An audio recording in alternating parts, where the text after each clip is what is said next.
Hi అండి. ఈరోజు వీడియోలో నేను హోలీ కలర్స్ ఇలా ఇంట్లోనే చేశాను. అవే మీకు చూపిస్తున్నాను. 3 బౌల్ తీసుకోండి. ఇది కార్న్ ఫ్లోరు సూపర్ మార్కెట్‌లో దొరుకుతుంది. ఇది ఒక ₹20 వరకు ఉంటుంది. ఇది ఒక స్పూన్ కొలతగా తీసుకొని 2 స్పూన్లు వేయండి ప్రతి బౌల్‌లో. ఇది పాండ్స్ పౌడరు. ఇది చిన్న టీ స్పూన్ వరకే వేసుకోండి. ఇది వేయడం వల్ల మంచి స్మెల్ వస్తుంది. తర్వాత ఇవి ఫుడ్ కలర్స్ సూపర్ మార్కెట్‌లో దొరుకుతాయి. ఇవి ఓన్లీ ₹6 ఒక్కొక్కటి.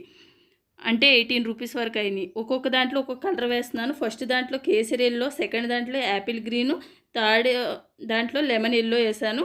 ఇవన్నీ చిన్న చిన్న టీ స్పూన్లు వేసుకుని బాగా కలుపుకోండి. కలుపుకున్నాక ఒక స్పూన్ వాటర్ మాత్రం వేసి బాగా కలిపితే ఇలా కలర్స్ వస్తాయి. ఫస్ట్‌దైతే orange colour, second green, third yellow colour వస్తాయి. ఇవి ఏమి ఆరనవసరం లేదు. అప్పటికప్పుడు చేసుకుని కూడా వాడుకోవచ్చు. చాలా బాగుంటాయి. మంచి కలర్ కూడా వస్తాయి. నేచురల్ కూడా. అంతేనండి. ఈ వీడియో మీకు నచ్చినట్లయితే లైక్, షేర్, సబ్స్క్రైబ్ చేసుకోండి.